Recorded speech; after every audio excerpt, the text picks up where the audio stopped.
Hey guys, back here with more battling. I need to figure out what I'm gonna call this series. I probably will figure it out, to be honest, or like I'll name it something and I'll like talk about it or whatever. But yeah. So we're here. We're going to be playing some more battles for you guys today. Basically, the main thing that we just wanted to kind of touch on is just kind of like learning the sand team, kind of getting accustomed to it, so you guys can kind of see the thought process of how it's played. For the next few battles, I'm going to see if I can, use my IC team. I might even upload an IC team builder video. So if you guys are interested in seeing that, actually, that may be definitely very good for you guys to see. So if you guys would be interested in seeing the IC team building video, kind of how I built my IC team, definitely let me know. Drop some likes, drop some comments. Tell me that you want to see that, because I would definitely be okay with showing you guys that. And yeah, we'll definitely make sure to just keep you guys posted on that. Maybe get some more battles up. I do want to kind of change up the teams I use on this series, mostly because it is good for you guys to kind of see different kinds of teams and how I play them. So that's definitely something I want to keep consistent. So yeah, we're going to be going into our first battle here. We'll see where we are ranked. We are at 723, so pretty solid. Not like that great. Like I definitely like, so it's kind of weird, right? Because like, when you know, like I've got #1 a bunch, right? So it's like when you know that you can do way better than you're doing, even though like a lot of people like this rating, like you really do want to like kind of push yourself to perform above like just like the bare minimum. So like I always aim for like higher than like I'm ever at. So like yeah, we're playing against Paul first. So Paul has a Lapras team. Lapras typically isn't that common, mostly because it just hasn't been that great. And we actually have a pretty decent game plan versus Lapras. So we're going to actually take our normal game plan Mons versus Lapras. So if you're wondering why we're leading the Excadrill and the Tyranitar into this team, it's because typically the way you deal with this team is by going for an Earthquake into your own Tyranitar, maxing the Tyranitar, Rock Falling into Lapras before it even gets G-Max Resonance off. And you guys saw this showcase in the last battles we showed on the channel.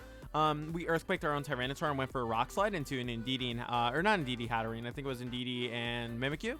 And basically we were able to remove both of them because we were able to boost up our attack and from there steamroll, right? So like that's basically some of the main benefits of like these kind of combinations that you can take advantage of or like use.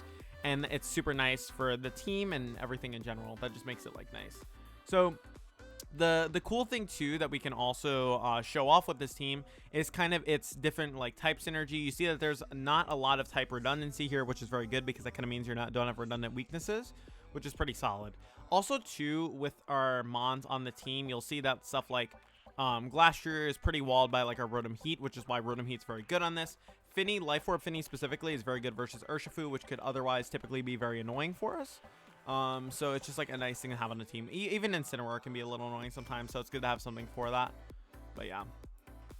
It seems like they almost timed out here. They were kind of deciding a little bit, but we'll see what they go for here. I guess their best lead versus us would be something like Urshifu Lapras or Urshifu Incineroar could even be pretty annoying, to be honest. So we'll have to see exactly what they lead versus us. They have a few options, but we'll have to see exactly what they choose. So, but yeah, I hope you guys are doing well. So I've been thinking a lot about Players Cup and kind of what I want to use there. He led something completely different from what I expected, actually. So kind of caught me a little off guard there. That being said, like not in like a bad way. Like it's just like not at all what I expected to see from him. Over here, so typically I don't like maxing early too much, but in this specific situation, I think it is a little bit better to start going for Steel Spikes here and racking up that kind of defensive boost, because the main thing he's going to try and do here is try to remove our Tyranitar early, right, in case he has a Lapras in the back, and kind of like steamroll with his horse, which is like what we're going to prevent. Also getting in Rotom here is very good because he's most likely close combating into either Excadrill or Tyranitar here. I'm expecting a close combat more so into the Tyranitar maybe. So swapping into Rotom here should take it fine, as opposed to like letting the Tyranitar just take it and die. I was thinking about doing it into the Finny, or swapping into the Finny. My only concern with swapping in the Finny there is that Finny's caught in a bit of a awkward position. Also too, I don't really want to reveal my Finny before his Rillaboom comes out. So that's like the main reason why. And like also if Rotom gets like really boosted versus his team, it could be put in a very good position early, so there's no reason to not go for it. But yeah, so we're gonna be maxing our Excadrill here. Excadrill's gonna get a Steel Spike boost, which could be very nice. That's the main benefit there. The one thing that I would like to see maybe from him would be if he would just like not max Glastrier. He's gonna max Glastrier. If he wouldn't max Glacier, that would have been really nice for us, but we'll have to see exactly what it is here. He's definitely unlikely to Wicked Blow into our Tyranitar. That would definitely be worst case, but yeah. We basically need to suppress the Glacier max so Glacier doesn't get too much momentum versus us. Glacier is like a very momentum-based mon where it kind of wants to try and pick up KOs very quickly, get damage off very fast. So if you don't let it do that, it actually kind of like staggers a little bit, or like to the point where it's like detrimental for it.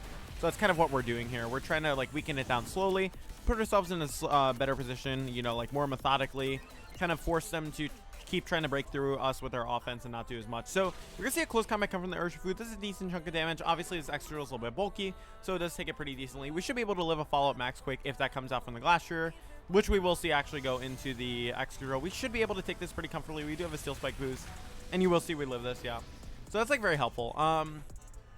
It would have been worse had we died, but for the most part we put ourselves in a pretty decent spot just based off of like how we played, so it should be fine. And like the main thing here too is that like Glacier is like really gonna try and get a kill, so like if we can just kind of like prevent it from doing that, like it's gonna be fine. I'm kind of calling an Urshifu Protect here to try and stall out. Oh my god, I was like drinking something and it like came out my mouth. Gross, dude, fucking nasty. Anyways, what's it called? If we like, I have a feeling he's gonna expect the Steel Spike, so he's not actually going to like let me just kill his Urshi. So that's why I'm gonna go for a nasty plot here, and I'm gonna go for a max guard. Basically, I don't want him to take the KO. He may protect here to just try and stall another turn. He goes for a Sucker Punch here. Also pretty valid play. Honestly, this works out perfectly fine as long as he quakes into my Exca, because this means our Rotom gets a free boost, which is gonna be like way more threatening for him later down the line. So yeah, we're gonna see. He goes for a Knuckle here. He actually reads it and he goes into our Rotom here, which is actually a little bit scary because the main thing that we could have done there is just Steel Spike, then it would have been better for us. But now it's a little bit problematic because obviously if he goes for a Sucker Punch, it could be a little bit scarier. We have to see exactly what he goes for here. I do still think if we go for a Steel Spike into the Urshi and a Thunderbolt into the Urshi, we should be okay. The only bad situation is if he like protects there. That could be pretty bad. But for the most part, this should be okay for us. We're just going to double target into the Urshi here. And as long as we double target into it and we remove the Urshi, like that's the main thing we need to do. Steel Spikes are obviously helpful, but like the Sucker Punch now is threatening a KO on the Exca, which is something we need to respect. He does Sucker Punch into the Rotom actually, which I find very interesting. He may just be trying to get the KO on the Rotom, which is like respectable, right? Like you want to get rid of the Rotom. But we're going to get another defense boost, so I don't think a Max Knuckle would actually kill our Rotom if he targeted into it, which is like the main thing to keep in mind there. Interesting. Like he may I mean, yeah, we Thunderbolted here to avoid proccing Weakness Policy if he went for it. He probably went for a Knuckle into our Rotom. Okay, he goes into our Exca. So we do die here, but that's actually like really good for our Rotom. Because our Rotom's like actually still in a position where it can like threaten the Rilla. Or not the Rilla, actually yes, the Rilla, but also to the Glacier. And we can just protect if it has like Fake Out or something. So it shouldn't be too big of a deal. Also too, because we have our Finny in the back, we could also catch the Rilla off guard and like swap in on like when we think it's going to go for a Grassy Glide and just outspeed it and remove it. So I am going to bring in the T-Tar actually. The reason why I'm going to bring in T-Tar here and I'm not going to bring in the other Mon is because I don't want to reveal my Finny in the back yet. He doesn't know I have it. Also, Finny can be kind of good versus like the Incineroar, other Mons like that.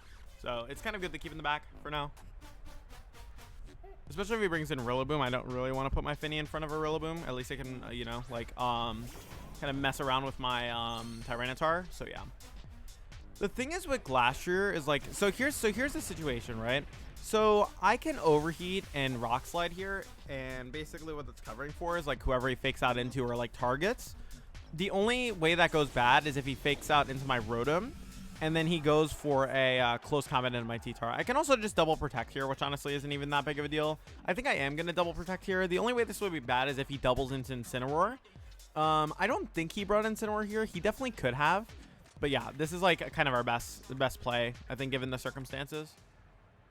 Obviously, Rillaboom in the back is a bit challenging because our Rotom is chipped, right? And like that's our main way to deal with Rillaboom, which is like kind of not great for us because like we do definitely want to be able to deal with that Rillaboom. So we do have to respect that, you know. I am trying to think how we are going to kind of wrap up this game because we're not in like the worst spot whatsoever. Like we're definitely like in an okay spot. It's just about rounding out the game to make sure like we don't choke it away or anything, you know. But we'll have to see. So yeah, luckily he did not target into us with a Fake Out or Grassy Glide. We will see exactly what he goes for here though. Fake Out comes out, that's fine. All right. Close combat comes out here. That's fine as well. We just kind of eat that into our T-Tar.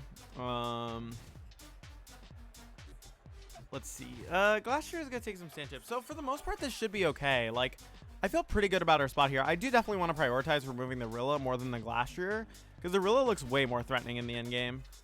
I could also make a cute play of swapping into the Finny. So that way I remove Grassy Glide, so it doesn't get priority, and then I can just kill the Rillaboom. I'm going to do that. The reasoning why is because I think that he's going to go for Grassy Glide anyways. So if we can just outspeed and not take any damage on either of our Mons, it's going to be like very good for us, and then it's going to put us in a Mon advantage for the last turn. And like if he goes for a close combat again into Tyranitar, it also covers for that, and like nothing happens. So that's also pretty beneficial for us. So yeah, we're going to go swap out this T-Tar. If his Rillaboom's fast and it goes for a knockoff, like that just sucks. But like there's nothing we could really do about that, because our Rhythm obviously is like pretty fast compared to typical Rillabooms.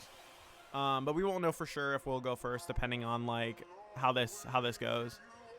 So yeah, we'll see. Overheat does go first, so he probably did go for a Grassy Glide here, and we remove the priority. We just removed the Rillaboom cleanly because we got a nasty plot up earlier in the game, which is really good for us. And now we should be in a pretty decent spot, which like base against whatever he has in the back. He does go for a close combat, this time into the Rotom though, so he's going to get the KO there. We did remove the Rilla already though, which is kind of like our prize there. So removing the Rilla there was like the big deal, because like our Mons were kind of weak versus Rillaboom, and like that was the main thing we needed to remove. And now like, because the Rilla's gone, I'm not really scared about the end game. I feel like we could pretty much deal with anything. Sandstorm is going to come back as well, which is going to be really nice for our Tyranitar if there's something like the Lapras, a special attacker in the back. And if not, it doesn't really make a difference. So we will see. I feel like he has Incineroar in the back. He could have maybe something like Comfey in the back. Yeah, he has actually his Lapras. Okay. So that's actually pretty fun for us as well, because now we could just go for a Moonblast and a Rock Slide, and like he's pretty pressured here. I am trying to think. He is -1 on the Glacier. I don't know if that means he'll die to a Rock Slide though, because he is kind of high. He's -1. I also don't want to take that risk. I'm just going to double into this. I mean, he could go for a Freeze Dry here, which would be a little annoying, but like we do have to double into the Glacier here, because we really can't afford to just like let it sit there and kill us. So we do really need to just double target in the Glacier and remove it. It's going to be like very crucial, because like you don't want the Glacier to be able to get a close combat into Tyranitar. That wouldn't be great, right? And then obviously getting a high horsepower into Finny would be devastating as well, and just like kill it. So we can't really just put ourselves in that position where it's a 1v2. So yeah, we're just going to double target here. Hopefully our Tyranitar goes first. That would make life a little bit easier for us. If we don't, it's not that big of a deal. So the main thing here too that would have been maybe been a little bit safer was going for a Lash Out into the Glacier to prevent a miss. But like I felt pretty confident about landing Rock Slide here, so it's fine. He's going to get the weakness policy, which means he probably is going to Freeze Dry into our Finny and kill it. Doesn't really matter though, because now we can just get a Rock Slide into the Lapras. We could even go for a Superpower actually, because that's a bit safer. And just remove the Lapras right there. So yeah, he's going to go for Freeze Dry. This should kill our Finny, I'm pretty sure. Yeah, we'll kill our Finny, but now we can just go for Superpower and win the game anyways. Also, too, what we can do here is actually protect our Tyranitar one more turn, since it already showed that we outsped the Lapras, just to let the Lapras get chipped a little bit more by Sand. So that way we're guaranteed to get the KO with Superpower, and we don't risk missing. But based on Rock Slide damage, we probably should kill it anyways. So it shouldn't be too big of a deal. But yeah.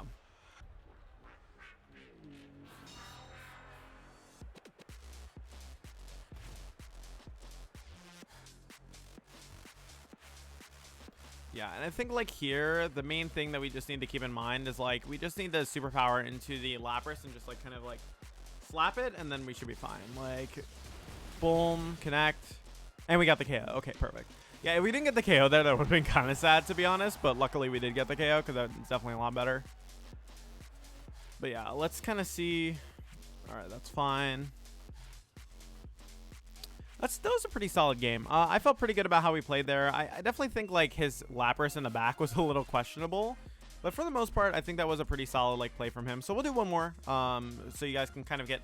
I think the main goal is gonna be like 2 battles a video, just so you guys can kind of see like 2 like solid battles. So obviously some battles go longer than others. This video is probably gonna be longer than our first video, because our first video had 2 kind of short battles. This video is having like a bit of a kind of a longer battle, and then probably this one's gonna be longer as well. So this team is actually a screens team. So typically Entei screens is like something that's like, it's not like super common, but it's like we've seen it before. It did well in like one of the tournaments I hosted, X9 League. You guys can see some VODs of that on my Twitch. We're gonna upload a highlight reel probably instead of the last 2 cut videos. Those don't do as well. Plus, like it's also like you guys can go into my Twitch to kind of see those VODs. So I definitely don't want to like, I don't want to like just like upload it and make it like, make the YouTube just like my VOD dump. You know what I mean? So like, yeah, I like to put out original content on the YouTube, which is why like sometimes you'll see like periods where I don't post, because it's just like, for me, like I always value that like extra effort that you put into like actually uploading something there. So we lost to a Finny Lando lead last time, or like in last video. So it's definitely something I'm going to be more aware of this time, especially if they're Lumberry. So I think I actually am going to lead the Salamence here just to kind of respect that a little bit more. I also do want to take the Rotom, I think, and I also do want to take the Amoonguss in the back. I also could take Finny in the back. Finny actually looks pretty solid here. Maybe I'll lead Finny. Yeah, I think I'll lead the Finny. Finny actually pins something like a Landorus lead a little bit better. And if he leads a Lecky, I can lead like Amoonguss to cover for that. Rotom Heat looks very good here as well. And then I think I could justify taking the Salamence in the back. The reason why I'm going to stray away from Sand is just because of the Landorus and the Metagross. And we kind of pressure like a lot of things here. Also, the Mence gives us a better check to Lando. So that's fine. Because our Mence is like fast breaking swipe. So like I can just kind of weaken the Lando like really early. So like that's kind of beneficial there.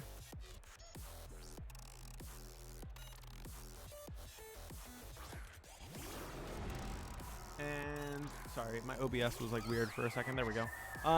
You were gonna see an Entei and a Grimmsnarl lead, which honestly isn't that threatening to us. If anything, this is probably the best lead we could have seen. Now I kind of wish I'd let Excadrill and Amoonguss, because I could just Swords Dance here. He probably would have Sacred Fired, but it would have made a difference. Yeah, so like here, honestly, we could probably just go for a Muddy Water. He's probably gonna go for a Snarl here, knowing most like players of the team. But we'll see kind of like how they approach it. I do just think like a Muddy Water and like a Sludge Bomb here is fine though. There's no reason to max early. Like we're not pressured into maxing here. We can just go for a Muddy Water to get some chip down, and then that should be fine for the most part. I'm kind of expecting like a Light Screen Snarl here. Maybe a Spirit Break Snarl, but it probably should just Light Screen Snarl.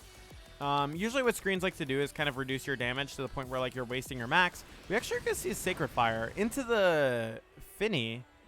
I don't understand their thought process there. Maybe they were expecting like a swap. But yeah, we're just going to be able to get some solid damage actually into both Mons and get a Sludge Bomb off, which is actually going to be pretty huge for the most part.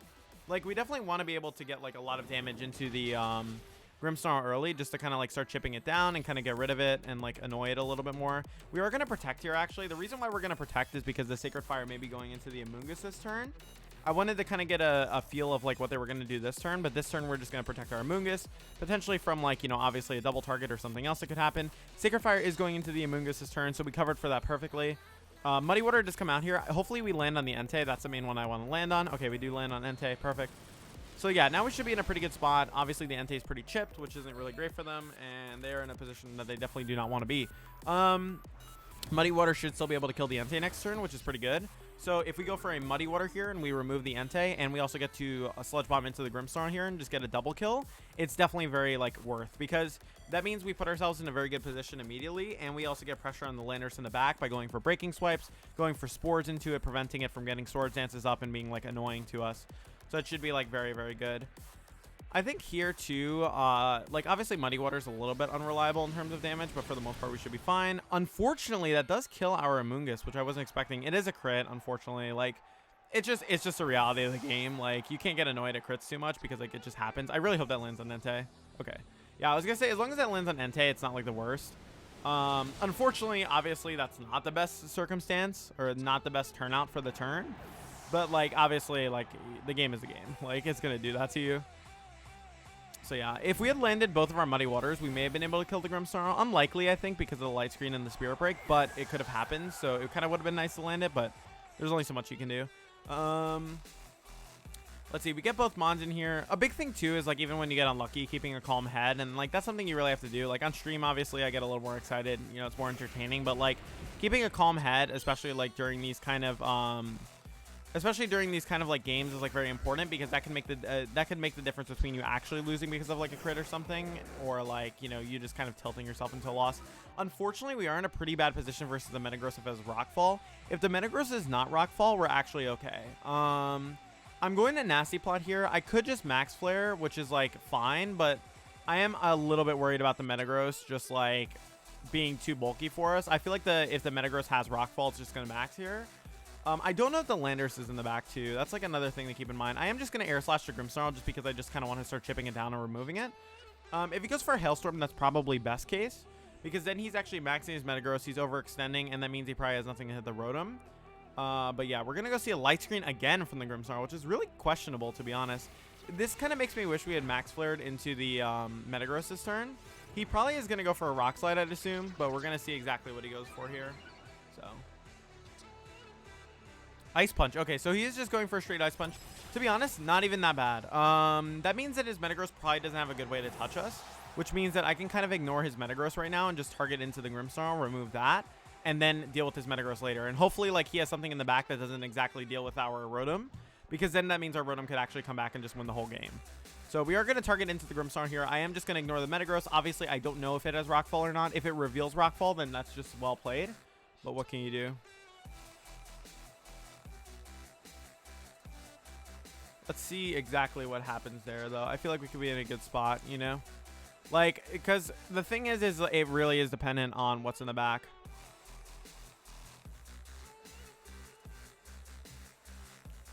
I think, too, the main thing that could be nice there is, like, if he throws and he cycles in his Landorus for no reason and it takes, like, 1,000,000 damage, that would also be really nice. But, like, I don't think he's likely to do that. So we'll have to see exactly what happens there, or what the case is going to be for that. But, yeah. We'll have to see. I'm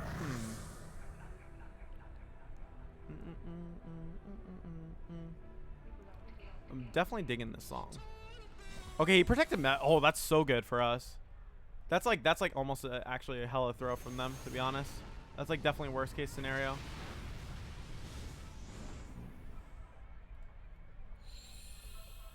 I think here, honestly, like, we're not in the worst spot because it seems like his Metagross doesn't have a way to touch us.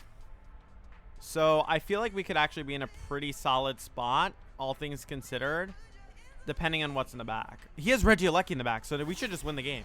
This actually means we're going to win the game, so that's, like, really, really good for us. If he had Landorus in the back, it would have been really bad, but, like, because he doesn't have Landorus, like, this game's just ours.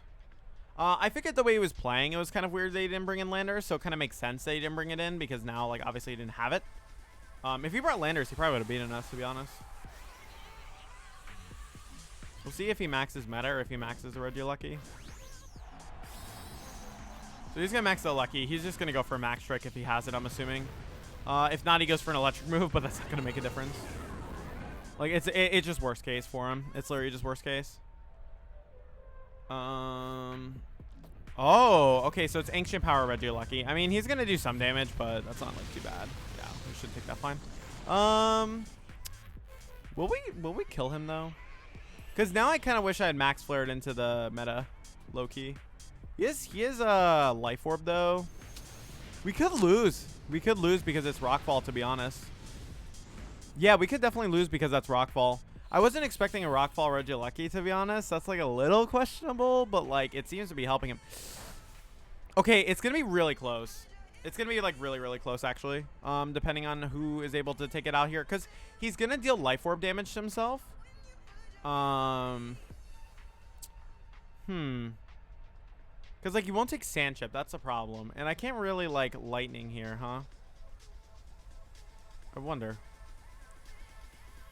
Yeah, it's tough. Because, like, we want a Lightning here almost so we don't remove the sand for the meta. But, like, because he has Light Screen, he'll probably live.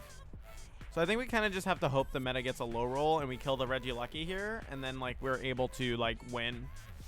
Oh, he max guarded too. Yeah, we should have just flared meta. I mean, like, we kind of lost anyways, to be honest. Okay, he protected meta, though, so I guess he would have lived. He may throw. Actually, yeah, he could throw here. So if we protect our Rotom and our Rotom doesn't die to a Rockfall, what happens here is he's going to take the Life Orb damage and he's going to take Sand Chip. That could potentially put him in range. I think he's actually out of range of dying to it, to be honest. But, you know, one can hope. Because he Rockfalled last turn. He went for a max guard this turn. The current turn, he's obviously going to Rockfall again. So we'll have to see exactly what happens here. If we live, that's pretty good. I mean, that'd be great if we would just live. We'd need a double protect, I'm pretty sure, to be able to win the game. Because we need the double protect. He needs to die to sand. And then we can overheat into his Metagross. And then that way we win. Double protect's like 30% chance, so it's not like completely out of the realm of possibility. It's just like very unlikely, you know. He could also miss Ancient Power. Him missing Ancient Power, definitely most ideal situation. Unlikely, but definitely most ideal situation. So the chance of him missing Ancient Power along with the chance of us protecting is actually like not that bad. But like, yeah, it's obviously like asking for a little bit, so we'll have to see exactly what happens. Unfortunately, protect does not go through. He goes for an Ancient Power. He does land. So, yeah, he should probably just take the win here. He's going to kill us. Yeah, I mean, it's unfortunate, but, like, I mean, can you really prepare for Ancient Power Regieleki? You know what I mean? But, yeah, no, for the most part, like, I felt like that game was pretty well played. I definitely think we could have put ourselves in, like, a little bit better of a position had we known that that was Ancient Power. I probably would have just removed the Metagross right there on the spot and then have gone for the Max Flare into the Regieleki. But, obviously, there's only so much you can do in certain situations when you only have your knowledge.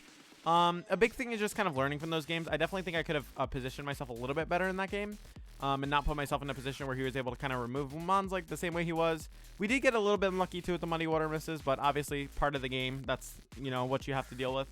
But yeah, so hopefully you guys enjoyed these battles for today. This should be up on the YouTube like whenever. But yeah, thank you guys again for the support, and I will see you guys in the next video, guys. Make sure to check out all the links in the description. Sub and support the video. Drop a like, drop a comment. Tell me what you'd like to see next. Peace.